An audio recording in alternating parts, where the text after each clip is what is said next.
So Derrick, I was hoping we could talk a little about your passion.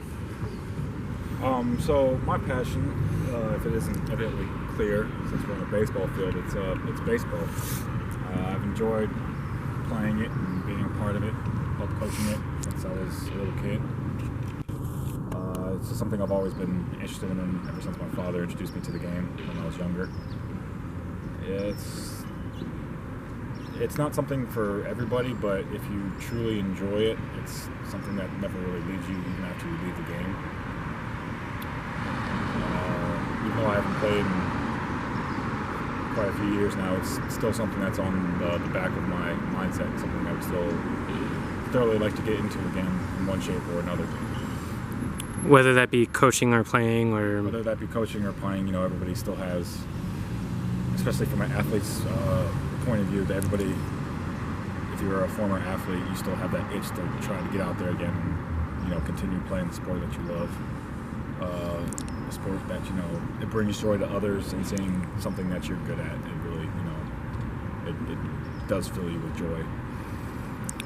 So from a young age, how physically did you first get into baseball?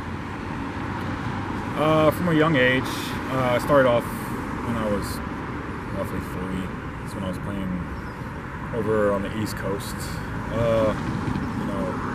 Anything from like T-ball, coaches pitch league, or just going out and having to catch with, a friend or family member or what have you. My passion for the game just grew from there. It's just something that I wanted to take interested in, and I put all my effort and my drive into trying to get better at this sport because it's something that it truly interested me, and I wanted to see how far I could take it. And can you remember your first goal or what your first end game was? Baseball, it would probably be making my first all-star team when I was 10. That was a pretty big deal for me. I remember I was so excited that day when my father came in and said, "Hey, you qualified, you made the all-star team, you're going to go and compete in the tournament and whatnot." So I thought, well, this is great. This is going to be a great stepping stone for later on in life that I could, choose to pursue this passion. And, from there, it just kind of took off. And after that, this is, up to the point, probably your greatest athletic achievement. At that point in time, it was. Like I said, for being young and being 10 years old, making the all-star team was a pretty big deal in my town at the time. And just being able to go out there and compete with the best of the best in my region and the best of the best in my state, and having a chance to go and compete at nationals if we were good enough, which, by the way, we got beat, we lost, we got eliminated. Sorry. Can you remember that game, how you felt, just to be on the diamond? What kind of sense of accomplishment you had, or? Here's the funny thing with that. It wasn't enough just to be there. It was, okay, you're there now, but now you have to compete with the best of the best. It's not enough just to be on the diamond with the best of the best players. Now you have to be able to compete and beat them. That's where the competitiveness comes into play. And would you say you already had it at that point in your? I did. Personally? Personally, I would say I did. There were players who were better than me at the time, so that always gave me a goal to strive to be better and to work harder. So would you say that kind of gave you a competitive edge in years coming, that you had something to strive for? Yeah, especially with baseball, I've always had something to strive for, knowing that, yes, my skill level was pretty high, but there were players out there who were naturally better than me just because they had more natural born talent than I had to. And with all the natural talent that I had, I still realized I had to go out there and strive and work hard and get better every day in order to get to where I wanted to go. Okay, let's cut to a few years later. Maybe you're in middle school at this point. Where are you at with baseball at that time period? At that point, I'm trying out for, this is middle school, so I'm going out for my JV team. At that point, things were getting tougher because I was competing against kids. Now I'm double timing between JV, trying out for JV, and doing travel ball. AAU, if you're accustomed to this that field, players in that field will know AAU ball, travel ball, whatever, what have you. But with that, it got harder because I was competing against kids who were 3 or 4 years older than me for the same position.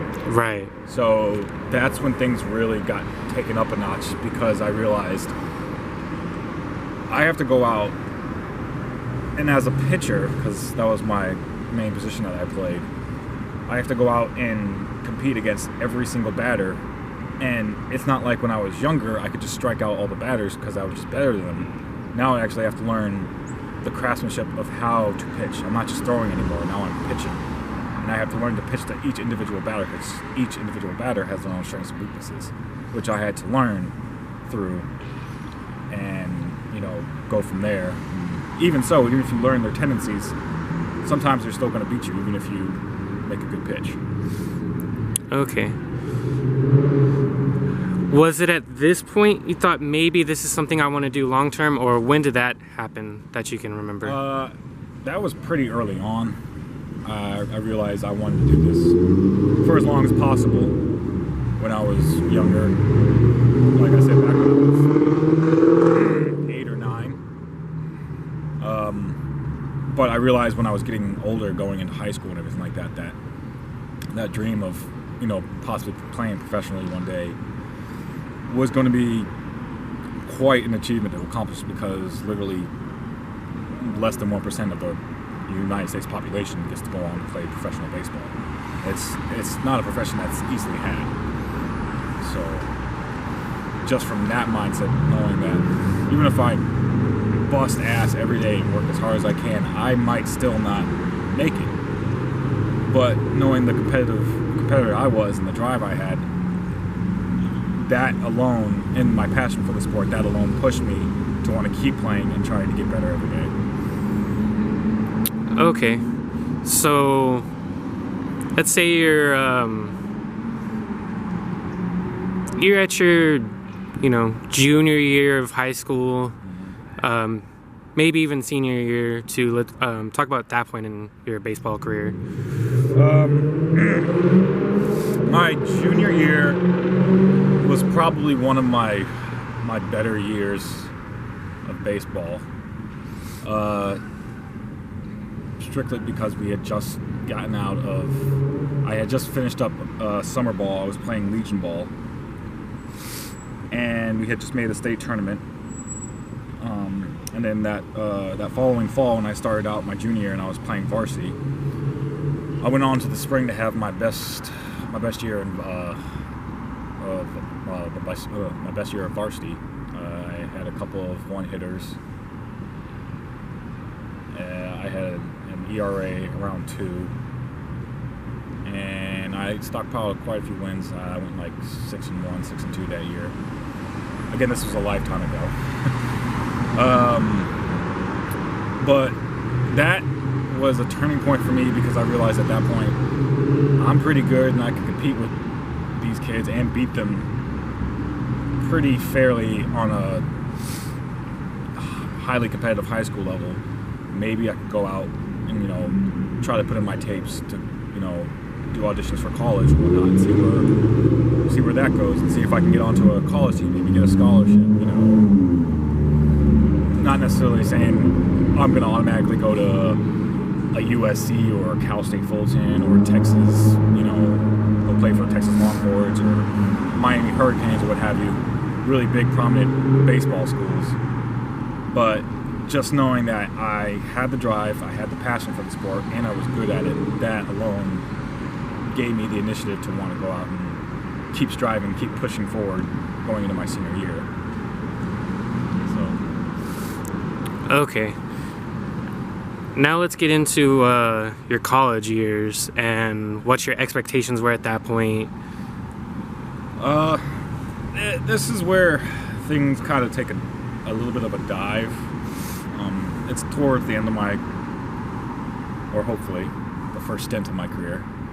There might be a comeback. But no, my freshman year of college,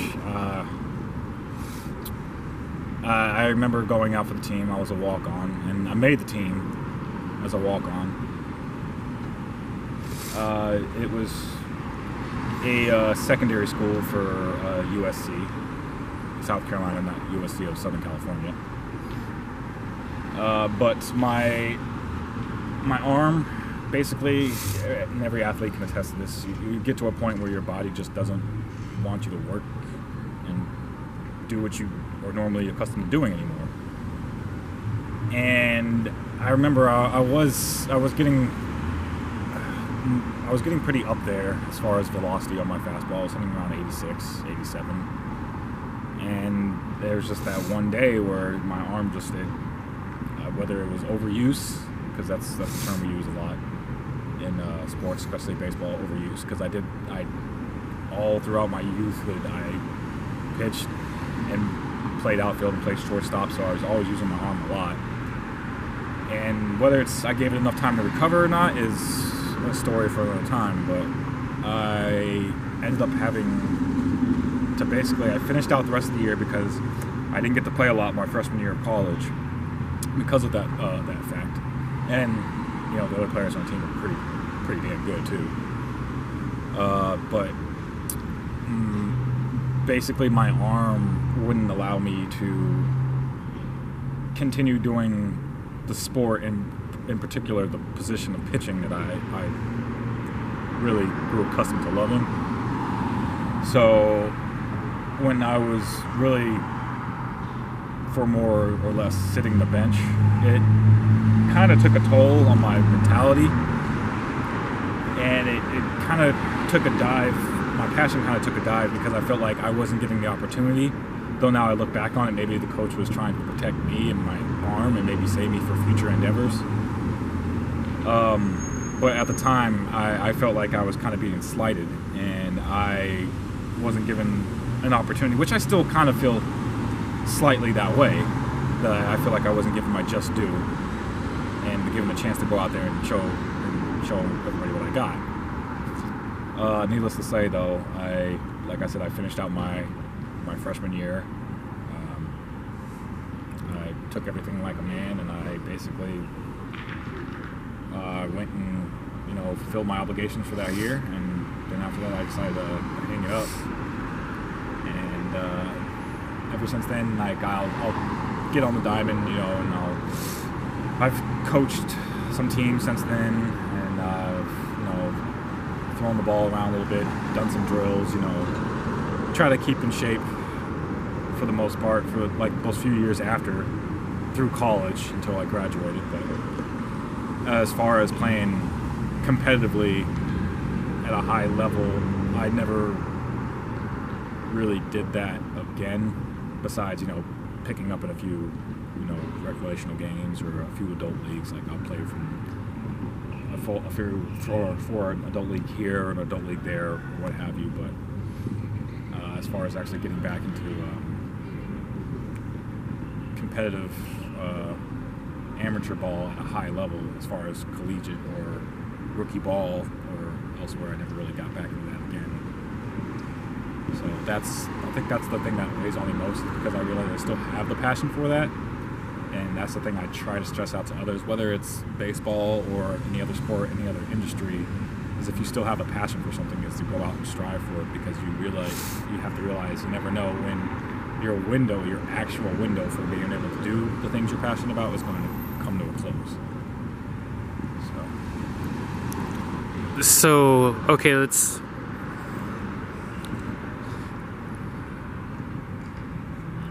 So you don't play anymore? Competitively, yes. Competitively. But obviously you still have love for the game. Right. How do you kind of channel that now? Do you still... You find ways of doing it. Like I said, whether it's going out and watching a ball game, picking apart certain games, giving your little P's and Q's on it, whether it be drilling youngsters or coaching youngsters or just, you know, going out to the field and having a catch. It's, you know, whatever you can to have just some involvement in the game kind of helps you keep your sanity when it comes to, you know, losing your mentality on like, oh man, I wish I could have done more, I wish I could have done better. Because in a sense, yes, it all falls on you, but even then there's some things you can't control. Like I can't control the fact that my arm just was basically done with me after I hit my freshman year because of overusage throughout my whole youthful career. You know, whether it be from overuse of pitching or just throwing in general, that I have to realize that it's not exactly all my fault, though you have to accept most of the blame. There are some outliers that there's a reason why people like a Justin Verlander or a Roger Clemens or, I mean, even a CC Sabathia, even though he's on a downturn now in his career as he's getting older, are able to throw 95, 96, 97 miles an hour, and these guys are going into their, well, Roger Clemens is not playing anymore. CC's on the verge of retirement, as well as probably Justin Verlander. But, you know, going into their mid to late 30s, and they're still throwing 95, 96, 97 miles an hour. And you wonder, like, why couldn't I do that when I was 20, 21? And I feel like my career was just going to go on the upswing, and then all of a sudden, boom, it's just my body doesn't want me to do this anymore. Like, I physically could not do that without pain shooting down my arm and down my spine. And it's just something that everybody has to learn to come to grips with in their own way at one point or another. But it's just how you go about it, how you channel that anger and that angst into something more positive, more influential, that you can actually turn it around and make yourself feel better and yet give back to the game, which brought you and so many others that rooted you on joy.